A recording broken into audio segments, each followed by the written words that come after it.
Welcome to the On a Trip podcast. This is our first episode.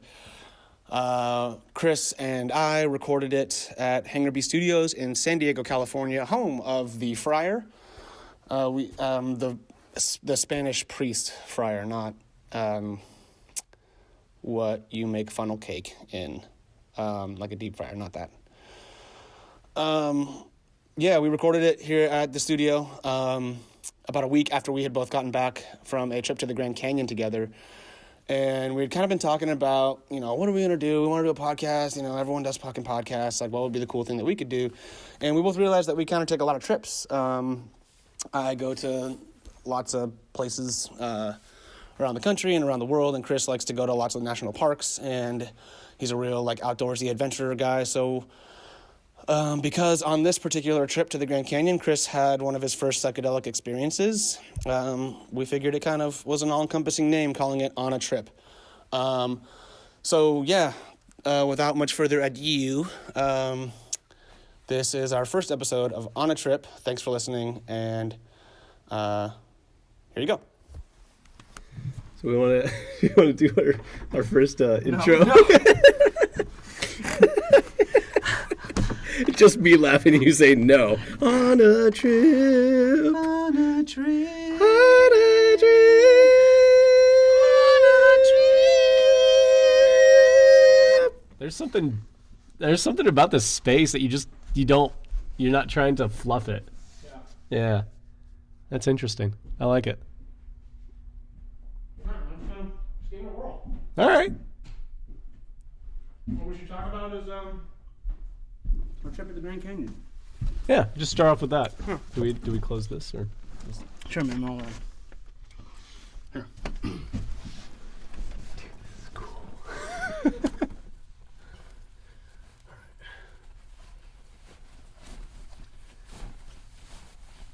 Oh, that's much better, Chris. Thank you.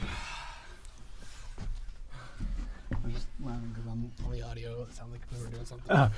Fuck yeah, that's so good. Anyway. Is it going? It's going. We can edit it, however. Okay. It's just an SD card. Great. Probably don't want to do too much squeaking in our chairs. Probably want to stay pretty stationary. He says as he rolls around it. All right. Well, whoever may be listening. Sorry about the squeaky chair. Chris here and I made a trip to the Grand Canyon recently. We did. And Chris kind of he didn't force the trip on me, but he was making it happen. I basically forced a trip on Aleks. Yeah. But Chris had one of his first psychedelic experiences out there, and I don't think it was what you expected, and I think you learned a lot. Mm-hmm. And I don't know, maybe you could kind of describe your experience now that it's a couple weeks later. Yeah. So I feel like this would probably be a longer conversation, but I feel like it just came in at kind of like the right time. Mm-hmm. That I feel like so much is kind of happening in the world, so much is changing, not only in my own world, but in the world around us, that it was kind of a big goal that I'd set for myself, that I really wanted to try this out, but I wanted to do it in a setting that was safe, that was well prepared, and that was the best experience it could be.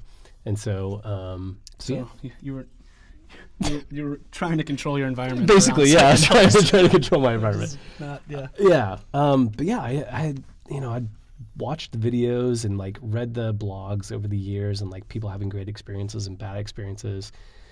And I had so many thoughts about it, but before we went on the trip, there was an article that came out, the FDA was going to approve psilocybin for... In Oregon, state of Oregon. Yeah, in the state of Oregon, yep. Yeah. And they were approving it, and it was okay, this is basically going to become the next legal drug after weed. I'm Yep. okay, I don't have to feel so bad about giving this a shot. So our experience was pretty funny. We hike down to the Grand Canyon, we get to our campsite, and we go onto this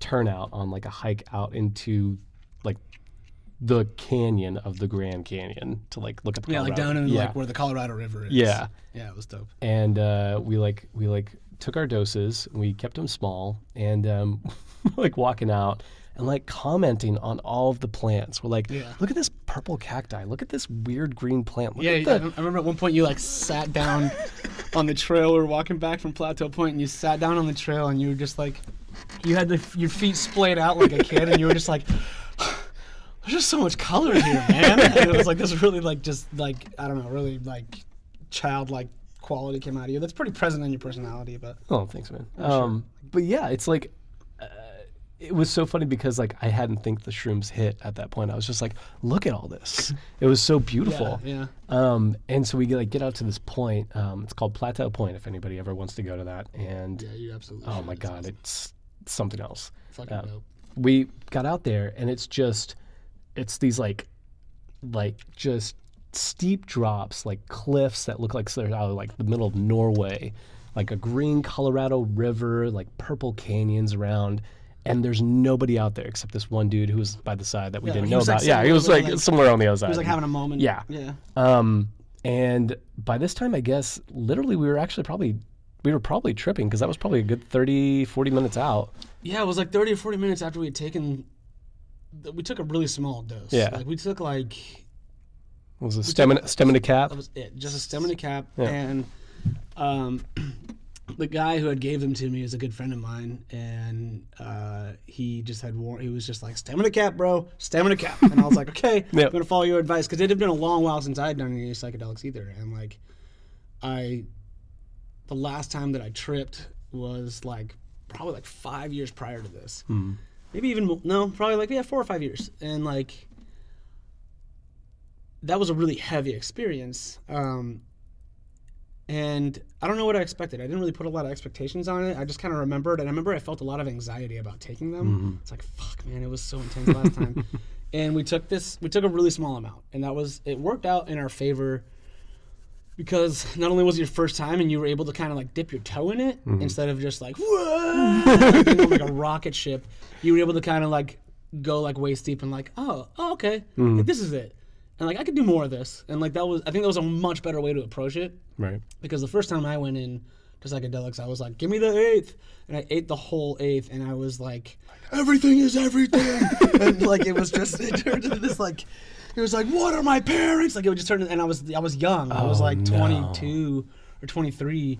And I was like, it was okay. It ended up okay. It opened my mind a lot, but like, I was on the line of not being able to like, appreciate or understand. Like, it could have broke me if I wrote, I don't know, I wish I just did it a little more delicately. And like, for you to do it as like a 29-year-old man who has like, an understanding of the world, and like has a control of themselves, and like has, doesn't have like tendency towards violence or anything like that, or any kind of like psychological like not defects, or any psychological issues, or things to deal with. And I think it was a really good way for you to have it, because it was just like, we were laughing at ourselves because the time we got back to the tent. So like, well, first we're gonna get ahead of ourselves. Yeah.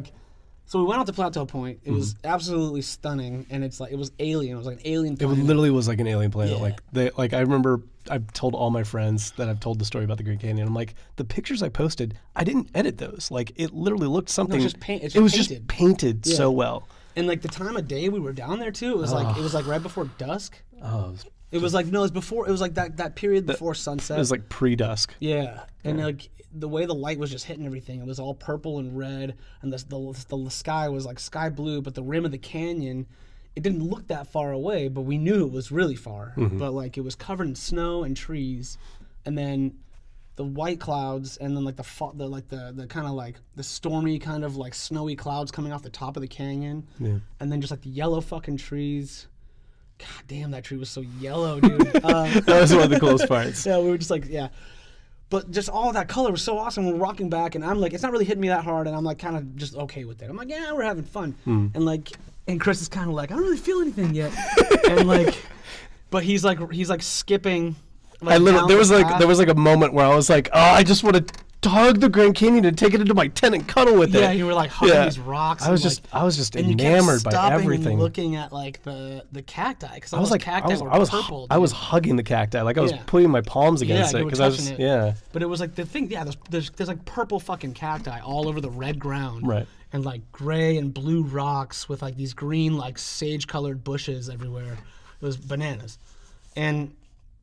But then on the walk back, we get to like, there's like this the trail from Plateau Point, which is like the edge of like not the rim, but it's like the edge of like the canyon, like the bottom layer of the canyon before you're like another 1,000 feet down is the Colorado River. There's like another lip. That's where Plateau Point was and where our camp was, and we're walking back on this trail and it goes straight for a while, but then it starts doing like these really long like switchbacks, and we're on one of these switchbacks. We just stopped and we're just kind of looking back at the canyon and how gorgeous it is, and like this fucking stag like came out of the remember that? Yeah. Like came out of the bushes. It was weird.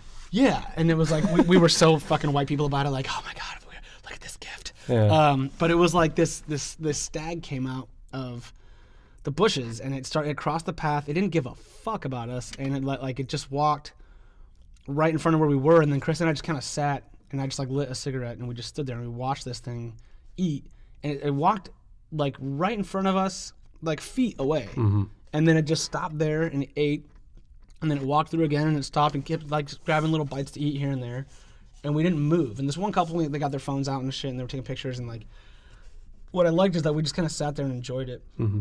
And then the thing just kind of walked off and we didn't like go looking forward or chasing it. We just kind of let that moment happen. Mm-hmm. And like, if anything, I feel like doing that lighter dose, like getting you like, okay, I'm gonna like kind of try like get my toe in the water. It was like a welcome party. Yeah, it was like here's kind of what it feels like. Yeah. You're not gonna go on you're not gonna fly the jet yet, but Right. you're gonna get you get a prop plane. You can fly a prop plane, but it was good, and it wasn't like I don't mean that in any patronizing sense. No.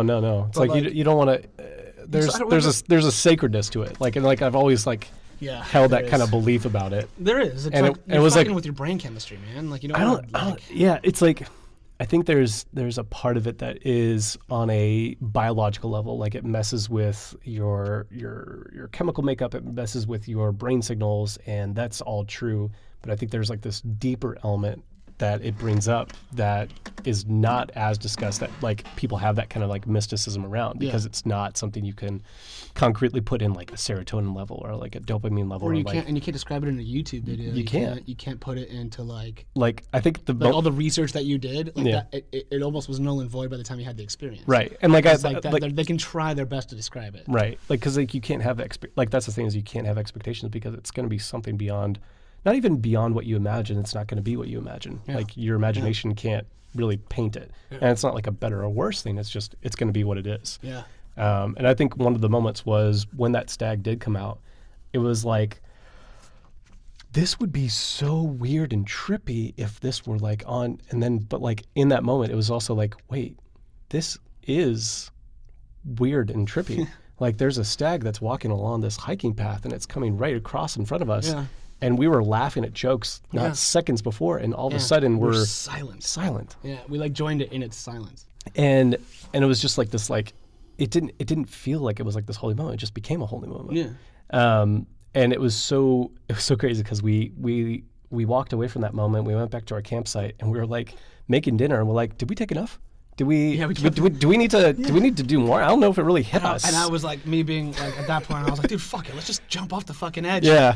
And me, I was like, I don't know. I still don't like. I don't want to fuck my brain up. I don't want to do anything. Your hesitancy was making me hesitant again. Yeah. And I was like, okay, maybe we shouldn't. And then like I was like, let's take a little more. Like so we took like 2 more caps and 1 more stem or something. Yeah. And like that was, and then we ate our dinner with it. So then it was like that kind of brought us back to where we were, but it didn't launch us into anything. Right. And then like we went back out for the night. The night had fallen at that point. And like we walked back out. Back onto the trail, like not too far away from the site, but back onto the trail, and like we start. And the stars were just fucking insane. And so it was literally like looking at like a spider web in the sky. It was just like everything was interconnected. It was insane. The crazy thing, dude, is when I would like move my eyes. You were like you would the light, because your eyes get used to the light and it starts blocking out certain stuff, so you can see things and you can see patterns because that's what your eyes are meant to do. But like, when you would just like quickly move them back and forth, you could see how actually dense Oh yeah, that like, is. Like, yeah, you like look at these these- spots, and you're just like, when oh, you move what? and you see like sand, and you're like, oh my god, there's like sand. It's like there's literally like Doesn't make sense. Yeah, it's bananas. Yeah. And we were out there, and we stood out there and just staring for a long time. But then we got back, and like we were kind of disappointed in the trip a little bit, and like we're kind of like, you know, like didn't really like experience much. And we kept like making these jokes about. We're gonna get back to the tent, and we're just like, gonna. Like, we thought we were It's just gonna hit us all at once. We were joking the whole time. I was like, "This is long form improv," and like Yeah. we're gonna get back to the tent, and we're gonna were laugh like- at this. We were laughing our asses off talking about how like, oh, it's just gonna like all those mushrooms we ate, they're just gonna fucking hit us like a ton of bricks as soon as we get. We're gonna like pack up for the night, go to bed. It felt like it's been like 9 hours, but it's been like 3. Yeah. And like we're just gonna feel like we had a whole day of adventure. And we're gonna get back in that fucking tent, and we're just gonna like both sit up and look at each other and just like, like it's gonna be this fucking like tunnel of like the Hypergate sequence, Yeah. fucking 2001: A Space Odyssey. Yep. But that didn't. Well, we'll get to that. We'll get to that. Yeah. Yeah. So we finally. Well, then we got back to like this. This is this weird part, and this is gonna sound so fucking pretentious, but like I kind of learned on this trip. As light as it was, like it was truly like a microdosing trip. Like we didn't take a whole bunch. Like we took a little bit more than a microdose, and like what I kept experiencing myself was like, this is Chris's first time, Aleks. You've done this before. You've spent time with this drug. You know, this plant. You know how this works, and this is kind of your time to like. Don't make Chris's trip happen, but just like kind of push him like in the right direction. And like, I just kind of got this like, you're a teacher on this trip, dude. Like you're not some guru, you're not a sage, but like you're a little bit further down the road, so you can help him. And like and it wasn't coming from a place, dude, of like, oh, dude, I've done this. Right. Exactly. I Yeah. got this. No. It Like, was not like, pride. No, not at all. Yeah. It wasn't coming from ego. It was just Servitude, coming yeah. from just like, oh, I can maybe facilitate this for him a little bit. And there was this point where like we both kind of hit this like lull in the high, and like it was just like nothing's really happened today, and like we didn't really see anything. We didn't like, you know, I wasn't like the walls of the canyon weren't fucking like, like it wasn't like nothing was going crazy, and Chris kept being like, yeah, I just wish like, you know, I've just heard so much about this. I did my research on these videos, and I watched this, and I did these, and I don't remember what I said. I said that something really dorky. But like I said something just like just listen to it, I think, or something like that. Or just take in the silence. It was Yeah, just I was just like, just listen, just watch. Let's watch, watch yeah. it. It's something like that along the lines of that. And like and then I left the camp. I was like, I wasn't frustrated with you, but I was like, I need to leave him alone and let him kind of just like sit with it, because there is a time when you're alone on psilocybin, and like wherever you are, if you just stop and just listen to everything, you can hear it all in a different way. And I think I was thinking like he needs to experience that, because like I've done psilocybin alone too, where you're just sitting in your apartment and you're just like, you're kind of high on mushrooms, and you're like, oh, like everything in here has something to it, and like it just kind of turns you, it kind of just adjusts the frequency of your mind just a tad bit up this way or that way, and then you're starting to listen to everything, and like I don't think you had that moment yet. Right. And then I just like walked away. I was like, I'm just gonna go have my own little like alone time, and I did. And I had this great little thing where I just walked. I didn't have any light, and it was awesome. I was like, I'm just gonna walk. I'm gonna base it all on like what I can kind of see in my hearing. I'm just gonna like trust my sight, my senses, and just walk through all this like wilderness. And we were near a campsite. I'm not like walking into fucking Beartown, but like Right. it's, you know, there's like it wasn't dangerous. And so I walked down this path, and I kind of get like a little bit further down, just to like where there's the canopy of trees were over us, and I walked around out of the trees, and then I kind of turned, and then I was going to find your beanie. Oh yeah, that's right. You Yeah, lost your beanie I lost on my the walk beanie, and you back. were like, yeah. And so like when I was gonna go get your beanie, that was like my sage teacher moment where Right. I was like, just listen, bro. I'm gonna go save your beanie. Right, but also it was like a moment for me where I was just like, oh, maybe I can let people serve me, and I don't have to like try and just like love people all the time and like just like do things for myself. Like I can actually let people like, hey, I want to help Let you me out. go get it. Yeah, Because I knew that like I don't know what it was. Like I knew that my eyes were better or something. Like I knew I could just find it. Just something in me was just like, I'm just gonna find it. If he goes looking for me, I'll be distracted. I won't be able to find it. But if I just go looking for it, I know it'll probably be right where I think it is. And it was. And it was right by where that little creek thing was, where we had to like hop over, and we kept stepping in it every time. Yeah. And then like every time you would step in it, you'd go, ah, and you jump out of it, and then like I was like, I bet you it fell out because he jumped, because that was like the fourth fucking time we stepped over that creek and got our feet wet in it. And I went back to that spot, and I like picked it up, and I was like, cool, mission accomplished. And I was like, okay, now I get to enjoy my time. And then I just tilted my head up, and I looked, and the stars were just all wham, like right in front of me. And they just like, I looked at them, and they just went brrr, and they just like extended past me, and it just like I saw the expanse of the universe. And I just looked at it, and I remember I said something so fucking cheesy, something so like noir. I was like, oh, there you are, sweetheart. Or something, something like really fucking like detective-y. I just like looked at it, and I was like, oh, there you are, sweetheart. And I just looked at it, and I was like, hey, baby. And it was just so nice. It was just such a great moment. It felt like 30 minutes I was gone. And when I left you, like, what was happening when you're sitting at the table there? Yeah, so I was sitting at the table, and like I felt like it's so funny. A big part of my journey over the last few years, but especially in the last year, has been mindfulness, of just like really paying attention to what not only am I saying to myself in my head, but what is being said in my head. Yeah. And like trying to discern like, okay, what's true, what is just the voice in my head, what's actually happening in this moment. And I remember you like went away, and like one of the first thoughts I had, no judgment obviously, was just like, he's just trying to perform. He just wants to go do something cool for me, and I'm just gonna sit here and I'm gonna have like this moment. And I was cognizant of myself thinking that. I'm like, okay, why do I think that? Why can't that be a friend of mine that really cares about me, wants to actually do something for me, and he's actually trying to give me a moment? And I remember I was just like, okay, well, let me think like that. Yeah. And so I like sat with that for like a few moments, and I was like, I don't feel anything. And I was like, just like, okay, just listen to this, listen to my breath, look at your surroundings.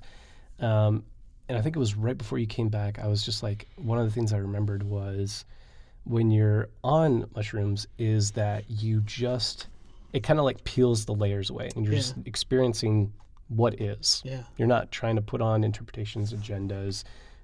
You're just there. Yeah. And I remember looking at the campsite and seeing there's like 20 different, like 10 or 15 like different campsites near us with people on them, all of their lights on, and there's like this forest around us. It's like this forest in the middle of the Grand Canyon. It's like nothing. And I remember just like looking at one of the trees, and I'm like, that's crazy. That fucking tree, like it sounds stupid to like say it, but I was just like, wait, that tree probably has been there for a good couple hundred years. And it's just there while everybody around it is just doing their things. And there's like a guy collecting his water, and there was another person like setting up one of their tents. Yeah. And I remember just watching that and just being like, why do I and like I just noticed myself just being like, why? Yeah. Hell yeah. And it was like when I was starting to get into that moment, you came back. Huh. And you walked back with the beanie. I remember when I came back, you were like, dude, look at all these people just doing stuff. Right. And because I just realized that. And the cool thing was, so you got me my beanie back. I think we like took like a short walk. We came back. Right. The reeds. Right. The fucking reeds. We were trying to like go a little bit further, and we're like, these Let's reeds. Go back. That's really scary. Yeah, we're like, okay, I can see how people could have a bad trip. For sure. Yeah. There's like dead trees and like reeds hanging over the thing. Like if they started moving, coming in. Like, it was and like it was very easy, but it was like also like we were both cognizant enough to be like, okay, that's just a reed. Yeah, well, I was going down that path. I was like, dude, these reeds are like moving and shit. Man. And you were like, dude, they're just reeds, just the wind. And I was like, oh yeah, you're right. And I was like, I mean, it wasn't feeling that, like, because I was starting to feel it, but I was also like, catch it. You caught us from the lip, and you're on sunshine and flowers over here. Yeah. But like, okay, so the cool part, I think the coolest part of the night was we got back. So we like came back after walking through the reeds. We came back to our tent, and we saw. I was checking on the SD card still working. Oh, okay. Keep going. The cool part is that we came back to the tent, and we had been joking all night about we're gonna get back in the tent, it's gonna hit us, and we're like, whoa! We're like blasting off. But like the cool part was we talked for like a little bit, because personal information. Aleks had just like gone through like a breakup. I had gone through a breakup about a year ago, and that kind of like it's been like a good bonding experience for us. Because we both have been there for each other. Like he'd been there in a huge part for me in the last year. Yeah, we kind of found each other. Through that suffering, and so we're talking about that a little bit. But like we're just like, all right, we're just gonna go to bed, and we both laid down.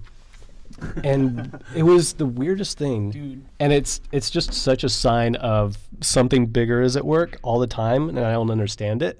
But both of our minds were just like, oh, dude, yeah. It was like, nonstop. It was like fucking popcorn in my head. But like, both of us wanted to say something, but neither of us did. And then Aleks is just like, "Hey, dude, are you sleeping?" I'm like, "No." I'm like, "Is your mind going?" My mind's going. Okay, let's talk. Yeah. But it was like we had to talk it all out. we were both in that moment, Yeah, and it just surfaced. Yeah, and we both just like, this is like what's going on with me. This is what's going on with me. And like we emotionally dumped. Yeah. Everything. And it was just like all this stuff that like had to just come out, and we were just both just like trying to get it out in a way that was like not trying to like, I guess, hide it in ourselves. We were just like, that's where all this energy was being stored up.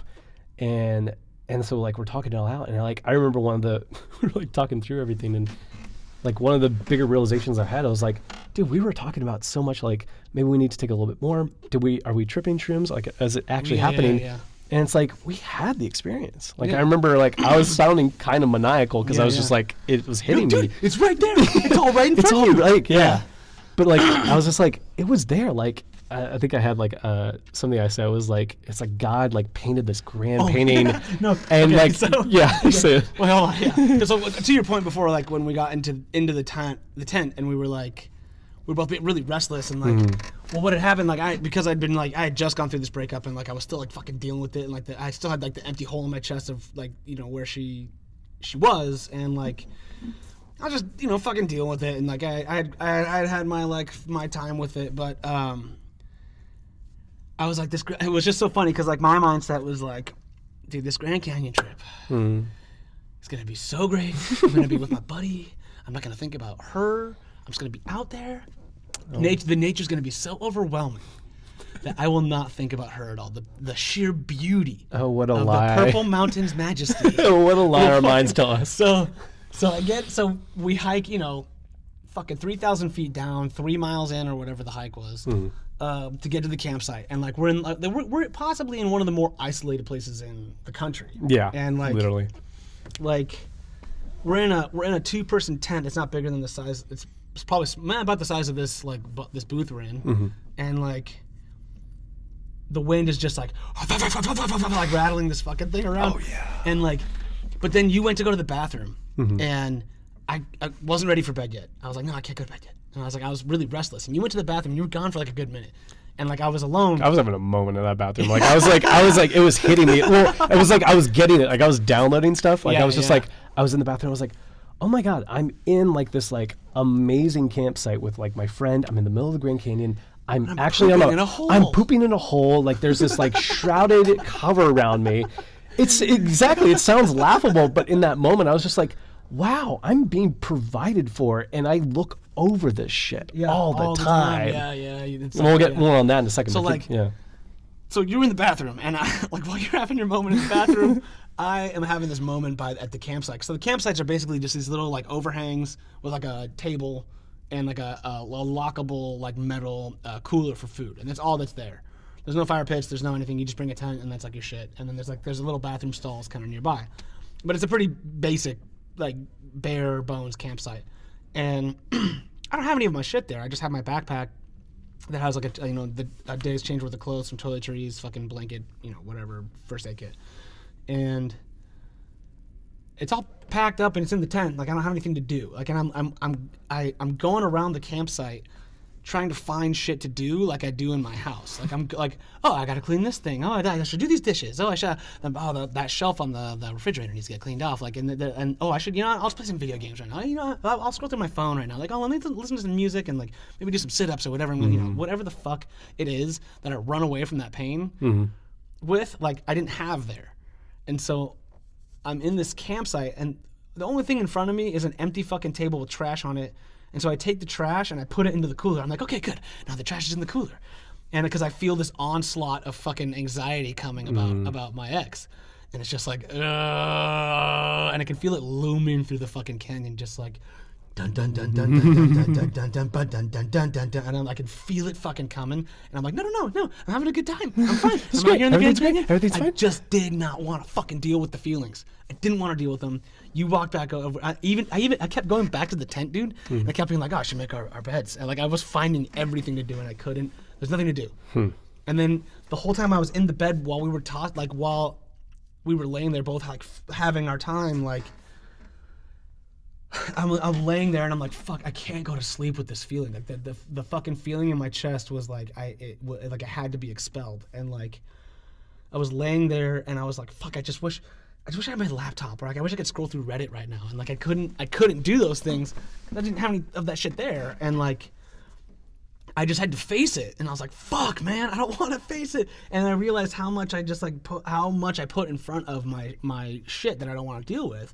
And I do it myself. I do it like I'm alone in my house all the time. And like I'm putting shit in front of my feelings all the goddamn time. And in this moment, I'm like tossing and turning, trying to just find a fucking way to sleep. I'm like, there's no way I'm going to fall asleep. There's just this pain and anxiety in my chest, man, and I'm not going to fucking fall asleep like this.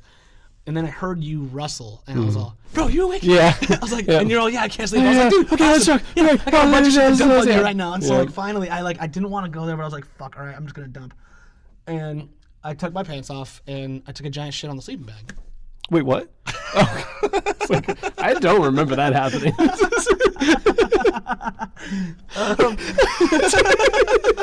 It's like, this story was going the right way, and then there was something I don't remember. I had to emotionally dump. Yeah, emotionally so dump. I emotionally on dumped. me. Took a shit on my face. Well, I did, and then Chris I kind of put my legs agape, and then Chris kind of just walked underneath me. Oh my god. He didn't open his mouth. Oh, we're no. not that close yet. Oh god. And I dumped on his chin. So anyway. God, sorry, Mom, if you're listening to this. No, she's not. She better not. She better not. She's not gonna. So I go through this fucking giant emotional dump of just like, why did she leave? And like, she did all these nice things for me. And like, I just had this fucking big dump. And it felt fucking good, man. I cried a bit and I just like got it out. And I was still trying to suck it up too. Like, if you remember, I was letting it out, and then you were like, and then I would look at you're you. a good friend, Chris. Yeah. I would look at you and I'd be like, thanks, dude. Thank you. And I would like try to push it back, and then it would just like come back up again, and like, but it was what I needed to go through, and you were such a good friend through that, because you listened, and then you were like, yeah, man, but you got to have that, and you spun the perspective around, and you're good at that, and you took my negative and you spun it, and it was cool, and you're like, dude, look, but like you got to experience that love, man. And like you're gonna be able to take that through your life and give it to other people. And like just the way you were turning it around was just like it was making it so much easier for me to fucking go to sleep. And like I realized like why I opened my laptop next to my fucking foam mattress in my apartment and like turn on some shitty TV and like scroll through Reddit to fall asleep is because I don't want to be alone with my thoughts. And like I don't want to be alone with the things that I feel, and I don't want to process them, and so they come out in weird ways, like by playing fucking metal or like writing really shitty poetry or whatever the fuck I do.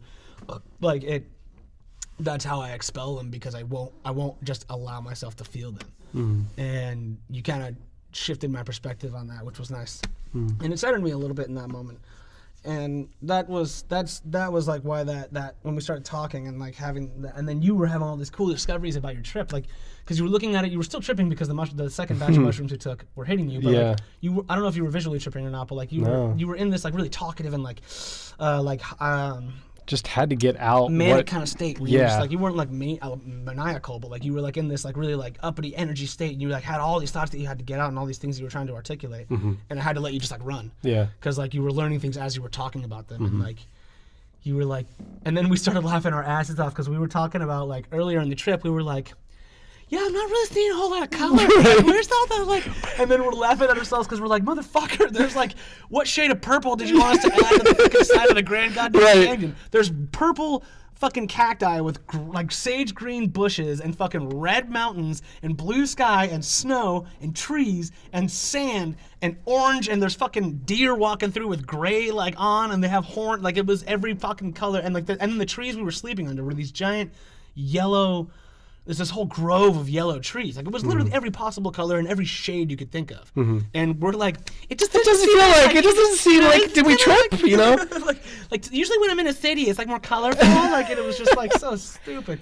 Well, we just like we were laughing at ourselves, and then, well, then I don't know. You had something else that you wanted to finish, but I was well, like it was just like it was that kind of like I was having like those moments, and like I was saying that I was like.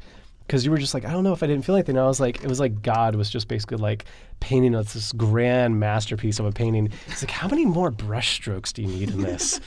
Like for me to just show you, here's everything I got for you. Fucking idiot. You know? And like, but it was that.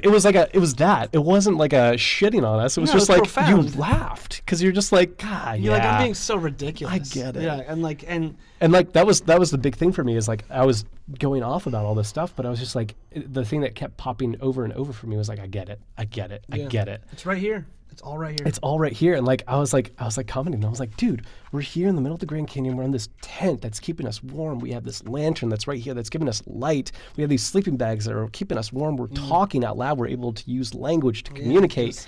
It was just all these things that we're just like, so. Yeah, it's just it was like shifting your perspective on the things that you're so adjusted to, and it was like helping you realize the true absurdity of all of it. Yeah. And like how ridiculous it is that all of that exists. Right. And all of that is possible. Right. And it kind of took you back to zero for a second, where it was like, okay, let's pretend that none of this was here, and now look at it like you've never seen it before. It's really cool. It was really cool. And I remember like I was telling you like because like you were emotionally processing like your breakup, and I was still emotionally processing. Maybe not so much emotionally, but still like mentally processing like my breakup from a year ago. Yeah. And like one of the big things is like I felt like my previous girlfriend was very much like in the moment. She knew how to like live in things. She knew how to like appreciate things. She had gratitude. She all just felt love for just things all the time. Yeah. And I was just like, I feel like I'm like that too, but like there's this new level that she's just got it at that I maybe don't feel like I got it. And it was like on that trip, like I felt like I get it. Like I got it. Like I've always had it. It's not something that's gone away from me. It's the only thing that's gone away has been me. Yeah. Like I'm the only one that disappears from getting it. And it was like seeing the Grand Canyon and seeing that trip, and like I still, 2 weeks later from this trip, like I'm still dealing with stuff and I still have those processes. But there's like this underlying like truth to it all that's just like, you got it, and it's okay. You're working through, like you're going through. And it's just it shifted your perspective. Yeah, it was like in the way that that's the cool thing about it. Sorry, this chair's gonna squeak. But then here's where the fucking divine comedy of long form improv comes in, where like we were joking about like getting back to the tent and being like, "Hoo-ah!" like having that whole fucking thing, and like after we like both are like tossing and turning and like we're kind of and then we talked for like an hour and a half, like giggling like fucking schoolgirls while this tent the wind was so fucking crazy. It was so crazy. It was just like we're like, what is happening right now? The whole tent was just like just the whole night, and it was so unsettling at first. Because I couldn't settle that fucking anxiety that it had on me. I was like, fuck, it's not settled, And then like, once I finally got it settled, the wind didn't bother me anymore. And I was just like, it's just out there. It's just wind out there, dude. It's cool. And then we like talked everything out and we like settled down. We kind of lost our energy and like, okay, we can turn the lantern off and we can go to sleep now. And it was like, everything kind of settled down. And we started to go to sleep. And then I got like the fucking biggest laser fucking light show I've ever seen in my life. Oh yeah, dude. Yeah. So like in long form comedy, as soon as I close my fucking eyes after 6 hours of like, I'm not really tripping. Like I close my eyes and it's just like, like and I closed my eyes, dude. It wasn't like,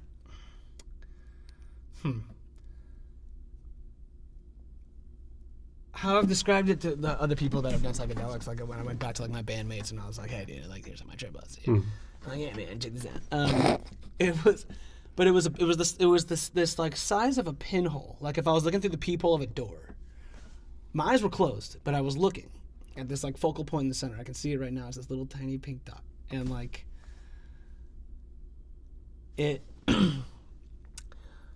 what happened was I started picturing my ex fucking someone else. Is what it started with, and that was like more my thought was, but I just watched it. And I was like, that's just what it is, dude. Like that's what it looks like when she fucks somebody else. It's okay.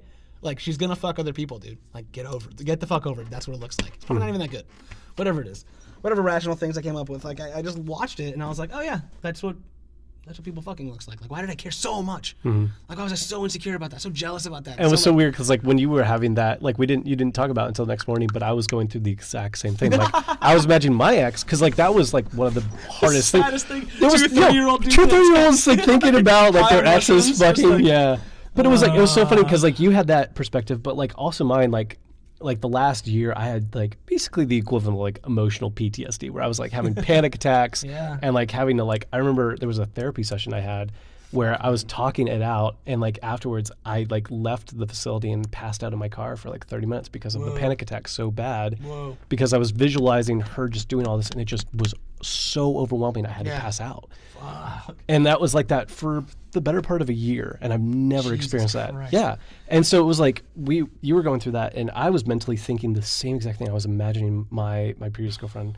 I don't know, I don't say ex, but like I was imagining her like having sex with the guy that she's with. Yeah. And it didn't have the power. Like it was like I was witnessing it. I was like, usually I would be very remorseful and very sad and feeling very unloved. But I was just like, okay, she's doing that because who gives a shit? But also, it's like she doesn't love me. Like it's like she's off doing that. Yeah. And like it passed, and it didn't have the same effect. And then you went into like you had like some visual imagery, and I had some visual imagery. I watched like I wasn't.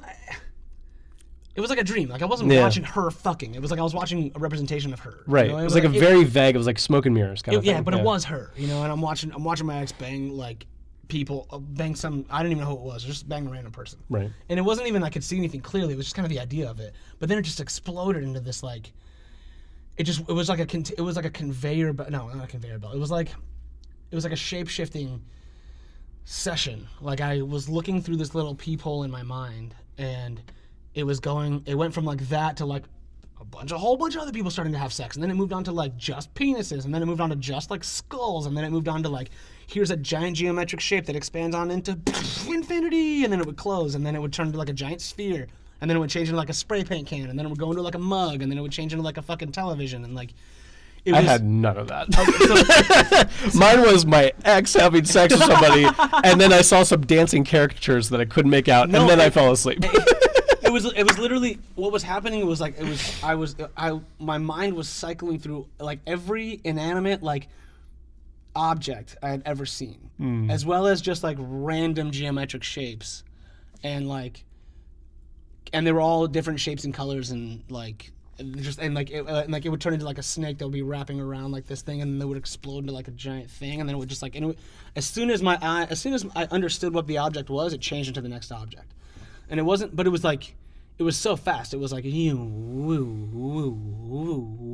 and that was just object. And like, as soon as I would like make out what it was already changing. And so by the time I was naming the previous object with my mind, I was on the next one. You know, it's so hard to fucking articulate, but it was like, it's like once you become cognizant of it, it's like it just changes. Yeah, but it's like not even like you don't see the change. It just. But basically, I was watching my thoughts and my imagination manifested visually without my eyes is what I was seeing. And like, but it was like, I have seen that before though, when I like try to fall asleep with nothing else. Like when there's no stimuli and I'm just trying to fall asleep and I'm just like in my bed.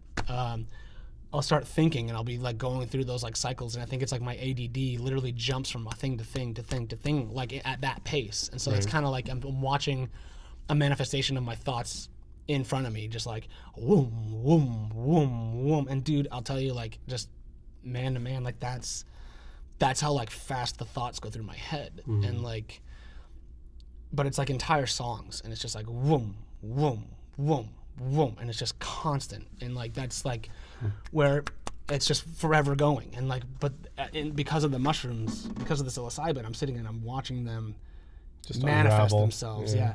And I'm just, and at this point it was so nice. It was a relief because I was just an observer now. I wasn't like having to go through, okay, we're changing this. Okay, now we're doing that. And it was like, like when I'm in my state, like when I'm sober and I'm just awake, Like that's how my thoughts feel. It's like, oh my god, okay, we're doing that. Okay, now we're moving on. Okay, now we're doing this, and it's like it's just constant. But now I was able to just sit and watch it, and the psilocybin let me just kind of like, okay, you can just sit and watch the show now. And I thought it would leave. I kept thinking it would leave, but I would just turn over, and it would stay. And it was okay. I was okay with it. It was fine, but it was beautiful. It was a really beautiful fucking thing to watch, and that just like sent me to sleep. It was so cool. And then we woke up. Yeah, and we continued out. Anyway, so then we went from. What were you experiencing at the tent? So mine, well, I like. So When you were going to sleep after the dump. Yeah. After I shat on your mouth. Sick. I went through my previous girlfriend. She came up in my mind, and then it was just like these like. To remember as best as I can, it was like these large towering cylinders and these like weird caricatures were just dancing on them. It was like this like merry-go-round of dancers on them, and they were just dancing. And I just like observed that, and I was like, that's weird. I was like, oh, I wonder if this is like the visual imagery you get when you're tripping on shrooms. That's all I was thinking. But I was like very objective with just like looking at it. As I'm tripping on shrooms. I wonder if this is what happens when you're on shrooms. But like that's the only thing I visually remember. It's like drinking a coffee and be like, I wonder if this is what coffee tastes like. Yeah, it's like it was like that. I was just like, oh, okay. This is what mushrooms. It was very, very, very objective, like detached, and yeah. And that was the only thing I remember seeing was that. But it wasn't like crystal clear. It was kind of like looking through it like through like a just like a murky kind of like black, white, gray filter. Okay. And I remember it just looking like that, and then I remember falling asleep. But I also remember like a lot of the training I've been doing on my own mind the last year has been very much of just like observing my thoughts, observing things that come into my head, observing feelings, and just like looking at them in an objective standpoint and not subjectively like attaching to every single thing. And I remember just like objectively like looking at that and then be like, okay, I'm here. It's okay. It's my breath. Okay, I hear the wind. I hear the tent. Okay, I feel the floor. Okay, I'm not stuck in my head. Oh, fuck, I totally forgot about feeling the floor. Yeah. And then I fell asleep, and then I woke up the next morning and I was still very much like living in that space of just being like, I appreciate everything. But I also like, I feel like it was partly because like we were on a vacation. I was with my best friend, and it was just like we didn't have any agendas. It was just like we were experiencing that. So you were free to experience it. And I think that enhanced it. So I'd be interested to see, because I'd like to do it again, but I'd be interested to see if there's like not... Fuck, Chris, I forgot to bring the mushrooms. Oh, damn. They're at my house. Okay, let's go. Okay, we can get them. Great. Okay. But like I'd be interested to see like if there's no agenda, like just seeing like what would surface now that I've basically, I guess, it kind of was like a microdose. Like for me, it was probably like a normal dose because I'd never done it before. But like I'd be interested to see what maybe it would peel back or what would it uncover in me that maybe I'm still kind of like dealing with. Because like there's way more layers. Yeah, because like I feel like the biggest thing, and this will be probably for the next podcast, but I feel like there's a much bigger thing happening in our world, in humanity, in reality, whatever. And I feel like things like psilocybin are kind of like waking people up to that. Yeah, for sure. Because I feel like it's I don't want to say revolution because I don't think it's revolting us against something. I think it's more, I think the big theme that I've been seeing is awakening and like people just coming, not just like remembering what is. Yeah. Like getting rid of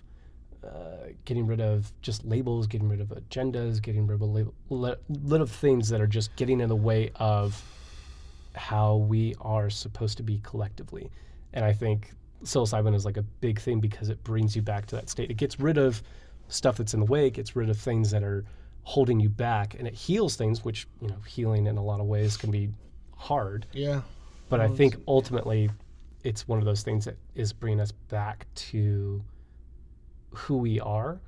And I think it's no joke that you're seeing like things like MDMA, you're seeing things like psilocybin like being tested on levels that like the FDA is going to start approving them. Right, like next, MAPS. Yeah. Like those, And they're going to start approving them the next few years because they have those medicinal effects. But we're going to see like, okay, this stuff has been around for thousands and thousands of years for no mistake. Yeah.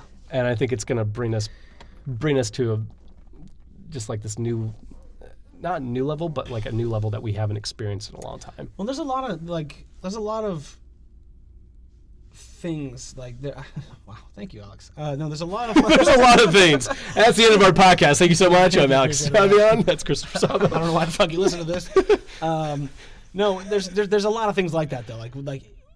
The internet is a huge indicator of that because it's like let's let everyone talk, and it's like not everyone should talk, but like let's let everyone talk, and it's actually proven that the cream will rise to the top because like the people that are getting the right amount of attention are it seems like are typical or not typical are intelligent, are educated, they're well spoken, and they're temperate people. Like their temper is, they have they have good manners. Like they sit, even if they disagree. There's a lot of like, for example, like Sam Harris, Jordan Peterson, fucking Ben Shapiro, whoever.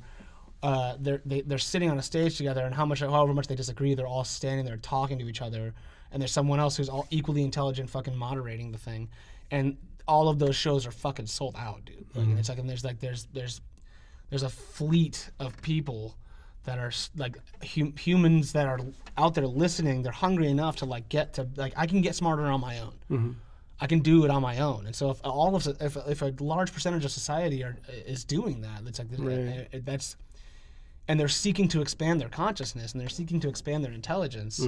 Like it's naturally just going to like everything will kind of rise up. Like but we're in these like growing pain periods. Yeah. And I think that's why I say it's like another podcast. Like that's what we're kind of seeing, like especially with our country, is like you're experiencing that growing pain of like this administration's coming up and like the divisiveness. That's the resistance. Yeah, exactly. There's people that are digging their heels in, and there's people that are like, come on, let's go. Right. And it's like that's where you're seeing that disparity. That has to happen. Like you have to. Disagreement is such a healthy thing. Yeah. It's like we need to disagree. Like thank God people fucking disagree, because if they didn't, like you wouldn't be able to actually agree on the things, because you wouldn't have something that opposes what you actually have.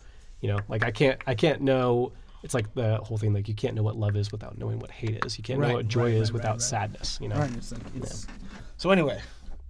But that's our first podcast.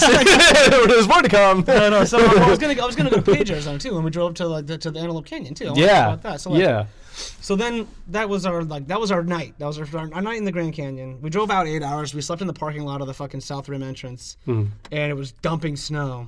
This is just before we got into the canyon at all. And we were both like, shit, we shouldn't go. I was like, no. We were both just like, no way. We were both like, no, let's go see the edge. Let's go look and see. And then we walked to the edge, and the whole place is covered in snow, like a fresh layer of like snow, and it's windy and wet and cold, and it was just miserable on top of the rim. But then we walked to the edge where you can kind of look down into the canyon, and it's just fucking crystal clear, like 500 feet down. It was just crystal clear.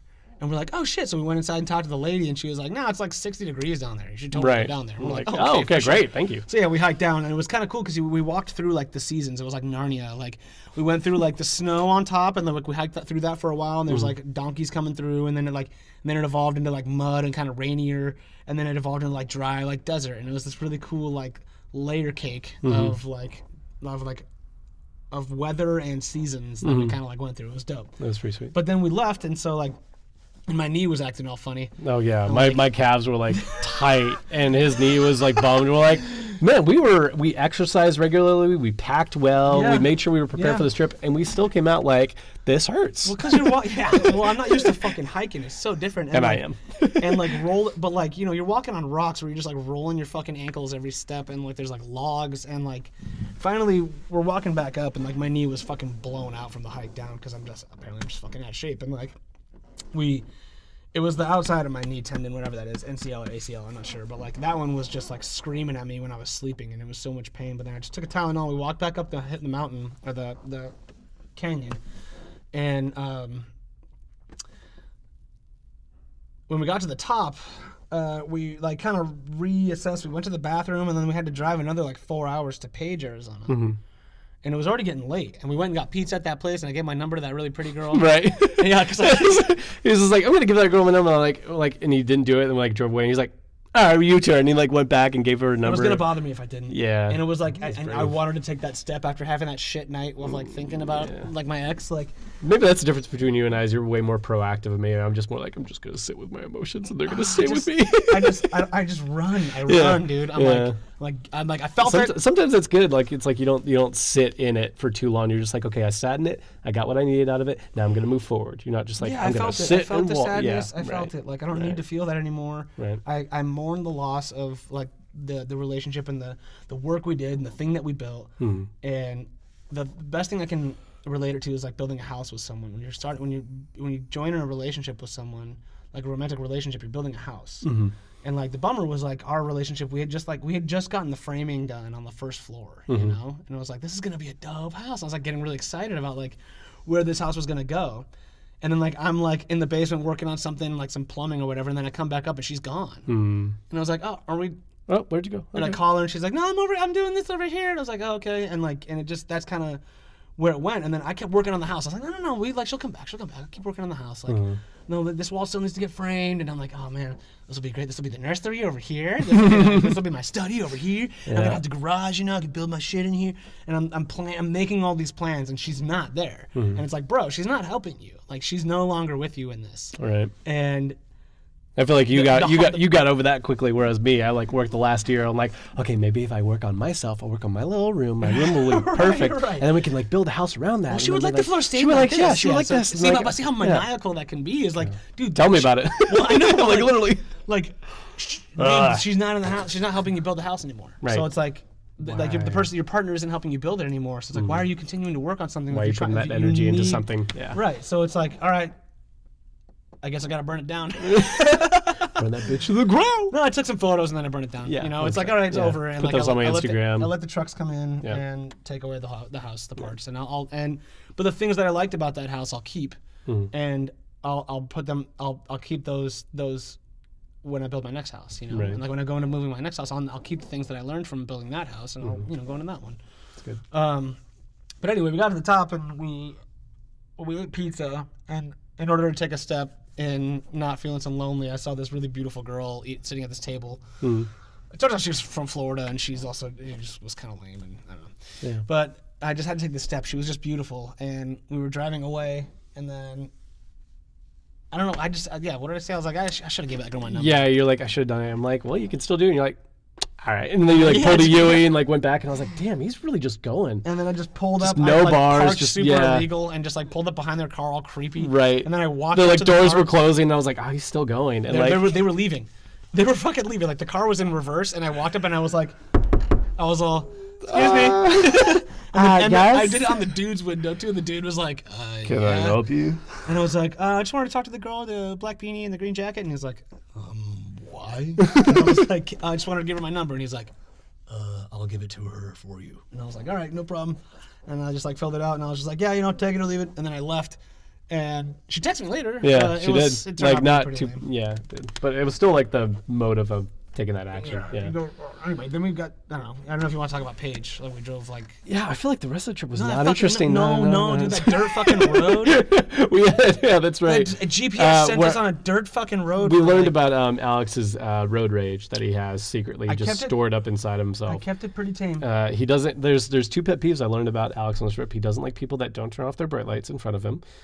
He despises that, or behind him. Actually, anybody that has bright lights on. Period. When you're in the city and you have brights on, there's absolutely no fucking reason to have them on. You could drive in a city with the lights off. If you cannot see, I'm serious. If you cannot see, and you're driving at night in a city, and you need to see by putting on the brights, you should not be driving a car at night. So that was pet peeve number one. Pet peeve number two was maps. Was it maps? Is it like you're just GPSs specifically, because. Here's a perfect example. Before we get to the dirt road, when I went to go to this girl's house to pick her up for that date on Friday, her house is on this street that's connected to this street, and then this street, which is connected to a major freeway. I look at my GPS and it's like, you could go this way or you could go this way. Neither of which were the quickest route to get to her house. And I was like, or I could just take 6th Avenue to the 163, get off on Friars, turn right, and then turn right on her street, and I'm there. Right. I can physically see her house when I'm on the freeway. I'm like, that's her house. Like, I could just go there. And it's like, no, go up, go around, over this way, go through this high school. It's because there's, 3 little red bars of, like, stop-and-go traffic. Right, it tries to do it based on traffic conditions. Right, and I'm like, but I could just wait for a minute and then just go through that. So GPSs just sometimes take you down a road that Take Aleks down the road. He doesn't want to go down. don't necessarily facilitate the best experience. Oh my god. And your GPS. Yeah, it took us to this like dirt road. Like it was cutting us across from like It was like here. No, there were like major freeways that we we could like have took to get to Page, came Arizona. south across the south rim. We like went south on this road, then we had to cut across to go this other road that was a highway to connect up to Page, Arizona, near like Utah.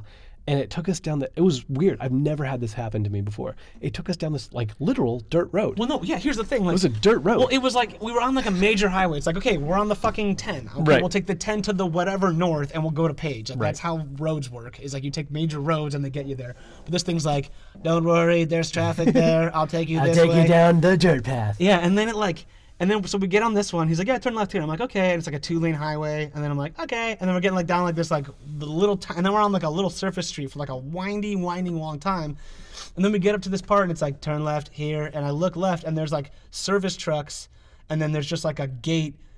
And like through the gate is just a dirt fucking road. And I'm like, dude, what is like maybe this is only for like a second, you know? And it was like washboard on the road too. So like other cars have been driving on that. And I was like, okay, maybe it's like a dirt road for a second, and then like it'll turn into like a paved road. It was like for a good 45. It was like 50 almost minutes. an hour. Yeah, it was almost an hour. We're on like, and dude, you look right, you look left. And It was there nothing. nothing. Not another but car. Like, the funniest part was like I was like, why is Aleks tripping so hard about this? I'm like, it's a dirt road. Who cares? Like, whatever. I'm like so laid back about this kind of shit. I don't give a shit. But like at the end, right when we got off the highway, he's like, dude, what if we like popped a tire? What if we like ran into a rock? Like, there's nothing that can get us out there. And like the GPS was like dead out there. I'm like, oh, okay, I see how that like, could dude, be a we have worry. no service. But I was, of course, not thinking about those things because that's how I was like, it's gonna be fine. We're gonna My be truck fine. is old as shit. We have no service. If I pop a tire, I don't think I have a full size spare, so I Right. can't drive on this. And then even if we do, the jack that comes with the truck, it doesn't have I don't know if that has enough lifting power to actually lift off of dirt and like get the truck high enough to where we could change the tire. I don't know if it's my naivety or if I'm just like optimistic, or like joyously optimistic. But I was just like, we're just gonna get through this. All right, cool. It's a little adventure on the dirt path. Maybe that's what got us through. Yeah, right. Because like I wasn't mad at you. No, you weren't mad at me. You were mad at the dirt road and the GPS. No, I was just like, why would it put us in this scenario? Like, why wouldn't it just send us to like so mad. the East Freeway to the North Freeway to go to Page? Just like, could not stop talking about it. Just I was because it like, takes an extra dirt road. It's like, but you will save 12 minutes if you take the dirt road. Like, why would you do that to me? And then we finally get to the end of it, and I'm like, Chris, I swear to fucking God, if we follow that GPS any longer, like, just give me a paper map, And it was I so know where the funny major roads are. because I'd never experienced something like that before, and I was like, "Dang, is Aleks just like manifesting this shit right now?" Or it's like, but then we got to Page. Yeah, we got to Page. It was beautiful, and like we got Oh, like a no, the hotel. The hotel was great. We got to a hotel. Oh yeah, so we were driving in, and Chris, our initial plan was like to sleep in the truck. Right, and then you're like, "Okay, bro, can we get a hotel?" And like I'm it was tired like as fuck. My legs are jello. 30 bucks. We got two queens, Oh, and yeah. like, but there was like hair. There was like hair oh, in I my didn't bed. I didn't see that. Like I didn't got see him. It was a cheap hotel. They're like, Yeah. the thing is like, it was whatever. It was $30. I didn't give a shit. It was in Page, Arizona. Like, where the fuck is that? That was great. And I remember I like opened the door and it took like a really long time to get the fucking lock open, and I was like, why is this lock so shitty? And like, not shitty. I'm not like I feel like I sound like a really pessimistic person right now, but whatever. He is. Observant. So like I fucking put my key in the lock and it opens, and it's just like da, da, da, da, da. And finally I kicked the door open. I didn't kick it, but the door kicked open, and I was like, okay, finally we got in. And then I looked back, and the door had clearly been like broken in by police. Like there was Oh, like I didn't see that. yeah, dude, on like the side of the door, like right here, there was like the chain lock, and then they just like re-drilled a new one because this whole frame of the door was completely broken. Oh, I did not. Yeah, see someone that. like with a battering ram, like wham, like into that door because they were probably. Maybe I'm just ignorant. Maybe, Well, that's it. Maybe that's why I'm so happy. It's when like I'm just like ignorant and everything. I'm like, it doesn't matter. You're like, dude, somebody just like murdered somebody on the bed. Like, oh, that's why it's so squishy. It's like, No, we like walked into the hotel, and remember we were like, yeah, this is where you do drugs. right, This is the exactly. Oh, drug hotel. 100%. That's what the hotel. And there's like was. a bunch of people chilling out on like the balcony, like Yeah. the communal balcony, and they're all just like out there drinking like really weird colored drinks. I don't know. And well, we were in like native land too. And shit's a little different there. Yeah. And like not in any negative or positive capacity, but it's just different. And Right. like, so we just kind of stayed in our room. We turned on Indiana Jones, Great. and like it just felt so amazing to be in a bed. It was very nice. I'd take a shower. I shaved. It was awesome. Yep. I just showered. Because we've done the last 2 days of like really sweaty, like wrapped up sweating, where it's just duck butter sweating, you know. So we, like, and it was just a long, arduous day. Like we had hiked think it was like that point. At that point, we were at 16, Yeah. 15, 16 miles. A lot of total. miles. Yeah. Yeah. Yeah, it was pretty insane. And then the next day, Chris, as a Christmas gift, thanks, buddy. Yeah. Was to take us to Antelope Canyon, which is this like insane. Like if you have Windows 10, they have like Antelope Canyon on the background. Like the walls of Antelope Canyon is this like insane. What do they call that? A slot canyon? Yeah, it's basically a slot canyon, but it's like it's like carved out by like erosion, wind, rain, and like it's like the width of a human body. Yeah, but like you get down like you would not it just like doesn't look like something like that, and then you get down there and like you've seen pictures before, but it's like you just get in there and you're like, what? The walls are just like rounded by wind. Oh, so cool. And like there's just layers of lines going up the whole thing, and it's all red and orange and purple and blue. It's the craziest looking thing. It was so damn cool. And like we got these great pictures. Like the guy that was like on our tour guide was like basically like this like photographer extraordinaire. He was really good with the iPhone. He was really good. Like I'm pretty good with my iPhone. I'm pretty good with taking pictures. This dude was taking pictures. Like my phone. Junior, that's what they call it. Yeah, Junior. And like my phone background is one of the pictures he took on my phone. Yeah, because it's dope as shit, dude. Like he knew the spots, he knew the lighting, he knew the setting, he knew like how to do it. He gets those tours 3 times a day. Yeah, and he's like doing it for like years. Yeah. But it was like so pretty. He was also one of the native like caretakers of the canyon too. Which is pretty cool. Like like when shit happens to the canyon, they go in there and like take the dirt out and like wash it down and like upkeep the whole thing so it stays in its condition. It was cool. Yeah, and that was really neat to just experience that. And we like giant coal factory. Yeah, that was like literally right next to it. It's like you have this like beautiful Grand Canyon, and like right to the right of it was like these like 3 smokestacks just like fuming out like carbon dioxide. It's a coal factory. You're just like, oh man, if that's not the perfect manifestation of what's going on with this planet right now. Yeah, totally. There's like this gorgeous like slot canyon. So weird. It's like miles long that you walk through, and it's like a sacred Native American. But also site. he was like, I think he was mentioning he's like that's closing down. Yeah, and so like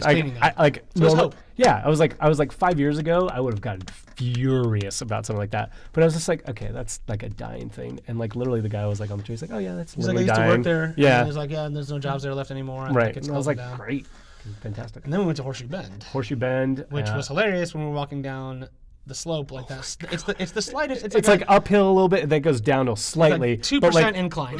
We're like feeling it in our legs, like ow, okay, this hurts. This hurts a lot. Every fucking step. That's insane. Well, even in the hotel room, we would like get out of our beds to like take a leak, and you'd like put your feet on the ground and just like. You're like walking like a 2-year-old that just learned how to like use their legs. Like the whole. So funny. But Horseshoe Bend was just beautiful. It's just like, I think that's the thing about nature is like you see these things on like postcards, you see them on the internet and like your Windows background, but like it's totally different when you experience it in person. You're just like. The overwhelming wonder of nature, just the like power of it is smacking you in the face. Yeah, dude. That's why I think like so many people, like great philosophers or great poets, they're based in nature, and there's a reason for that because it's like that's the basic source of getting us back to, everything that gives us that sense of awe and wonder about life. Like we look up to the night sky, we go out and walk on a forest. We go on a hike on the mountains. Yeah. It's like we do that for a reason. Like people like to travel and take vacations. Not because it's like they just want to get away from something, but it's like they want to reconnect to what it actually should be the way we live. You got to do your laps before you go do your laps, Yeah, like exactly. You got to like go out and like they got to let you out of your cage every now and then, like run your laps, and then if you feel better when you go back in, you work better. You feel rejuvenated. Yeah, like literally, we came back from the trip, and like I've been doing a lot to like work on like my own mental and emotional health and like physical health and spiritual health this last year, and like when I came back from the trip, like.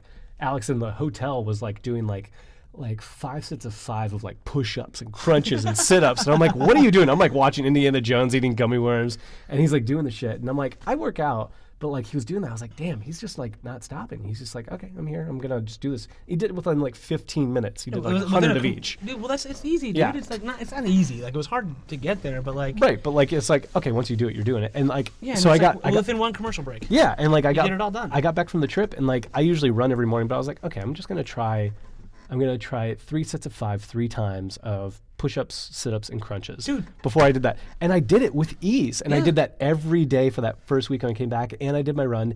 And I started doing, I do meditation, but like I did like, I have a new 30-day challenge where I meditate for an hour every day. Whoa, dude. Oh, God, I can't tell you how good that is. It's an like hour? An hour. It's so good. I'm so scared to go in, man. Oh, no. It's like once you can't. I'll start at 5 minutes, right?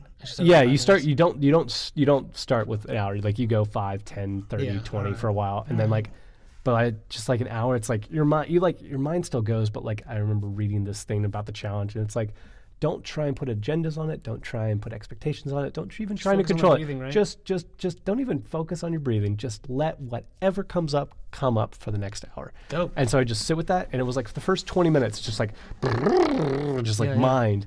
But like I was like, okay, there's that thought. Okay, that thought came up again. Okay, I see that thought. Yeah. Great. And then after that, it's just like, all right. Okay. And like you just sit with that for like the next like 40, 30 minutes. Whoa. And it's like it just recenters you, and then you get to carry that the rest of the day. Yeah. And like I was doing that for the week, and then like the weekend came, and then I got drunk and high, and then I had to reset. But it was like that's why I loved like our little trip is like not only was it like a psychedelic experience, but it was just like a really good nature trip of just like unplug, reconnect, you know. Yeah, and the really nice like period on the end of it when your GPS took us to the wrong spot again. But we went through. Chris picked out all these great spots, man. It was cool, and like you picked out Sedona as like our last stop before we went home. Yeah. And like Sedona is this cool like little mountain town that has all this insane like It's kinda- natural architecture. Oh, it's so beautiful. Yeah, it's really cool. There's just like a lot of plateaus sticking out and these like really interesting mountains, but there's a lot of like vegetation too. And we got to this like dirt parking lot, and we walked through. I know. I remember you're like, oh, Chris's GPS. Yeah. Oh, okay, that's right. Yeah, so we're getting into we're getting into mile 20 of the trip, and like Mile 20 of hiking, by the way, not driving. We've done 20 miles of hiking at this point. And like we're about to do like another couple miles on this hike, and like it was beautiful though. The landscape was awesome, and it was these little up and downs and hills, and they were all kind of flat, and it was rocky, and there were these beautiful trees everywhere, and they looked like alien shit. It was really cool, and everything was twisted. Remember Candace? Mm-hmm. So like we're getting to the end of this trail, and Chris goes, "All right, Alex, I think you might kill me." And I was like, "Why?" And he's like, "It says there's another parking lot like way closer." We like hiked 2 miles, and then we're like, and like I saw the sign ahead. I was like, Alex, you're gonna hate me. I was like, why am I gonna hate you? Alex, you're gonna hate me. Why am I gonna hate you? I'm not gonna hate Alex, you, dude. just It's look fine. forward. You're gonna hate me. He's like, there's a parking lot. There was just another parking lot like 2 miles closer to like to the Devil's Bridge that we were trying to get to. Right. But I didn't give a shit. It was a nice walk. Right. But it was just funny. But like we get to the Devil's Bridge, and the walk up to it is like this big like kind of creek bed, like a wash, and you walk all the way up that, and then it turns into these like straight up like rock stairs, and our legs are fucking like like every fucking step. But I'm hobbling because my knee, so I have like my left leg locked, and I'm just like like just getting up this wash, and like we get to this like first peak, and we're like, oh, this is really cool, and I'm like, okay, let's go home. Like I'm like I was fucking ready, and and we get there, and then this girl, Candace started talking. We just like I don't know how we started talking to her. Like I think she was saying that like I wanted her to take a picture. I was like, hey, can you take a picture? And like she's like, can you take a picture of me? And it's so funny because like I'd seen this hike because my previous girlfriend had done it, and a bunch of other friends. But I was like, I really want to do this hike, and like we get up to the top, and like we're taking pictures. Like this is not how it looked on the pictures. I'm really surprised. And like she's like talking to us. She's like, oh yeah. She's like, were you guys gonna keep going up or are you gonna go back? And like it was like, yeah, we'll go up. And we're like, okay, yeah, we'll go up. And we like followed her. Yeah. So fucking glad we did that because we got up to the top there, and that was where Devil's Bridge was. It was like this little arch naturally formed, and it's like looking over Sedona Valley and like all these people taking pictures. Yeah, it was cool. And it was so cool. And Candace was cool as shit. We were talking to Candace, and like she worked in like a drug and alcohol rehab program in Boston, and like or in Jersey. Jersey. It was Jersey. Yeah. Boston is in New Jersey. No, Massachusetts. No, yeah. Anyway. Yeah. I'm an idiot. It's fine. Sorry to our Boston listeners. We didn't mean that. Sorry about that. Get the car. Yeah. But she was just a really cool person. We were talking to her, and like I gotta admit, like it was like, oh no, I can talk to chicks. Like I was like proving it to myself, because it was like, no, I'm not giving up. I'm getting past this breakup. Talking to chicks. Oh my god. And like, and that was kind of my initial motivation to like talk to her because she was kind of cute. But then it turns out she was like really fucking cool, and I was like, oh cool, let's keep talking. Like this is a really rad chick, and like. We got to the top and we took a picture with her. She's like, I want to take a picture with you guys because you guys are really cool. And she was just a rad person. And like we connected with her, and like now we follow each other on Instagram and stuff. And it was like it was cool to kind of make a friend the old-fashioned way. Yeah. And like the walk back from the Devil's Bridge after we got like our pictures and stuff, like we started kind of getting into like a really cool like deeper conversation with her about like numerology and like star signs and all this like woo-woo shit. Yeah, we're in And, Sedona. like, I mean, come on. Yeah, it comes with territory. She was telling us that cool thing about the trees that like the reason everything's twisted is It's because like of, an energy vortex that's in Sedona, which is like apparently a real thing. Like I've actually had quite a few friends that have gone there. It was weird, sidetrack. Like I had the previous weekend, I kid you not, I had 3 different friends, none of them that know each other, all went to Sedona, Horseshoe Bend, Antelope Canyon, and the Grand Canyon. Whoa. All 4 of them. And like all 3 friends went to those 4 places the same weekend, the weekend before I went on the trip. And I was like, oh, that's fucking weird. But like all of them were like saying about Sedona, they're like, it's just different energy there. There's like this like weird... There's this weird energy that's there. And she was the girl that we met, Candace. She was like, yeah, there's like these energy vortexes. She just talked about it like it was just like, yeah, you put peanut butter on jelly. Like, it's like, she was just very matter of fact about it. She's like, yeah, the energy comes out of the ground in these vortices, and that's why all the trees are twisted. Yeah. And then I looked at all the trees, and I was like, oh, fuck, every single one of these trees is twisted. Yeah, it was weird. Like, they grew out of the ground twisted. Yeah. Like, it was... And I remember like Googling it, and it's like, yeah, there's like 3 like big vortexes. And she was like, yeah, if you go to these vortexes, whatever emotion you're feeling, it heightens that emotion. Whoa. And there was like definitely a few of them. And one of them was like Cathedral Rock, which I'd been to back in like 06 when I was dating a girl. And I remember like seeing that, like it was like before I knew any of this stuff, but I remember going to Cathedral Rock and I remember it feeling just like different. Whoa. And it's just like, I don't know. That's a weird Not thing. the only time I've experienced that, but I remember the heaviest time I experienced that like different feel was in Thailand. My ex and I went to the Grand Temple and Wat Pho, where the reclining Buddha is, and like we went into this. The Grand Temple is this fucking gorgeous. The Grand Palace, I mean, it's this gorgeous ground where it's like just the classic Thailand, like the things that come up on the side, like the red roofed, like white temples with the gold pillars, like these gorgeous buildings, and you can just like go there and wander around for the day, and like. You pay like 5 baht to walk in, and the 5 baht is like pennies. And like you go in, and they give you a water, and you can just walk around. There's all different. There's more touristy things than others, but like there's secluded corners of it that you can get to. And like I remember she and I went in to this one temple. It was a small temple. It was further off the grounds, and it was like further away from all the main stuff. And like there was no one else around. And we walked into this temple, and it said, every temple you remove your shoes and. Men and women, please don't touch, and little things like that. There's like all these little rules, and like this one, I forgot what specifically the Buddha was for, and I'm really sad that I don't remember. But we both went in, and we just sat on our knees, like it's pretty separate, like maybe a little more separate than you and I are sitting, like maybe 5 feet apart from each other, and we sat on our knees and we just stared at it, and just had our hands crossed, and we just looked at it. And I wasn't trying to think anything. I wasn't trying to like, I'm going to be spiritual. Like I wasn't like going in with any expectation of anything. I just sat and looked at it. And then I remember I just like, all of my thoughts, I just cycled through just gratefulness. Like I just was staring at this thing, and it was just like, I'm so grateful for all the fucking friends that I have right now, and all the people that are in my life encouraging me. And like, I'm thankful that I'm not with my ex-wife anymore. And I'm thankful that I'm not working at this job anymore. I'm thankful that like I'm trying to get out. I'm trying to be better. And like I was just like it was just this kind of like moment of just like letting myself be thankful for the things in my. I don't know. I just had this really like it was like the thing on Thanksgiving where you're like, everyone sit around the table, everyone list off that something you're thankful for. It was like that, but I was going through just everything that I was so I don't know, and it was intense. It was like I was being moved, and I just sat with it, and then. I kept feeling my ADD, like being like, all right, it's time to go. No, all right, it's time to go. It kept pulling me away, and it's like, dude, just stop. Monkey mind. Just be still. And I just sat there with it, and I was just really grateful that I was sharing that with her too. It was really cool. It was like, oh, I'm with this other person that's sharing this with me, and that's like, but the energy in there, and the energy and the sacred feeling of the temple. It's like maybe it's when you know something's sacred, or because someone tells you that something's haunted. It's like. But I don't know if that makes that thing any less powerful. Because even if they tell you that, you still go and you kind of experience it. Yeah. Whether it's a construct of your mind or not, you're still there's still power in those things. That. Yeah. Even if you do construct it, there's power in constructing it. And it's like that's what these places are for. is like you go there because everyone says that's the spot where holy shit happens. And you go there and you change your frequency and you're like, oh, I saw some holy shit. Like, and they call it the holy shit spot. Yeah.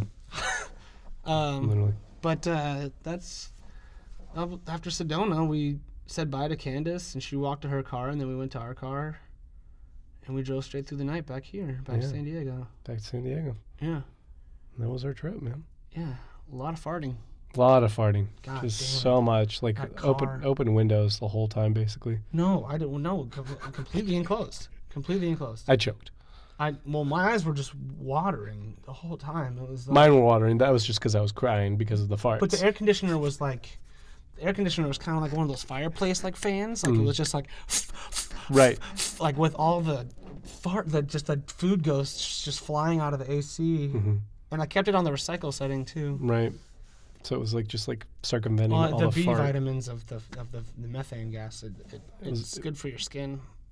That's why people purely nauseating. That's why people when they're on planes, their skin looks so good when they come off the plane. Right, It's like because of the B vitamins. Yeah, it's not dried out. Right. And like greasy. That makes sense. Yeah. And like your knuckles aren't all like cracking. Right, and, right. You know, you just feel so fresh after like a 14-hour flight. Right, because of all the farts. Yeah. Well, it's just you know it's just a vicious recycling of Heavily food vicious. ghosts, Like it's just atrocious. dumping into your lungs. It's like a toxic detoxifying kind of thing. Yeah, it's like if like the hospital took one of those oxygen things that they put on like the little like puffy thing they put on, but just like put farts in it. But it's the whole fuselage. That's it. It's That's the whole it. It's just fuselage. farts. Yeah, and it's just pure B vitamins and methane and whatever your body is rejecting. Right. It's purifying, especially for the skin on your face and around your mouth and your nostrils. Right. In order to kind of detoxify the trip, like it's like we had such a spiritual experience. Coming back, you have to purge, and the only way to purge is just to re-inhale all of the farts that you let out. All the negative energy just has to come back into your body. Back into your body. Just it's a balance. And it's like it's the yin to the yang. Right. You know? And that's why once we got back to San Diego, we just went down to the shipping yards there and drank the oil from the water. Yep. And purified ourselves in it. Yeah, that was the only like ritualistic kind of ceremonial part I feel like we had out on of the whole trip. Yeah, the whole trip. Once we got home and then bathed our nubile bodies in the oil of the shipping yards. Right, and I think that's the one thing like we wanted before the trip was like, okay, no matter what happens, like we want to bring this full circle back. Right, and that was like our way of just really making sure that kind of took place. Yeah. Thanks for listening, guys. Yeah, thank you so much. And that's it. That's the end of episode 1 of On a Trip, where we got to tell you about our amazing vacation, my first time doing psychedelics, and all the stuff that we learned from both of those. And we really hope that you enjoyed it, that you got some insights out of it, and that if you have any, for some reason, follow-up questions for us, maybe about where we vacationed or what we did with psychedelics. If you have an interest in that for yourself, just let us know, and we'll give you whatever advice we got. But stay tuned for the next episode. We're excited to bring that to you, and thanks for coming on a trip with us.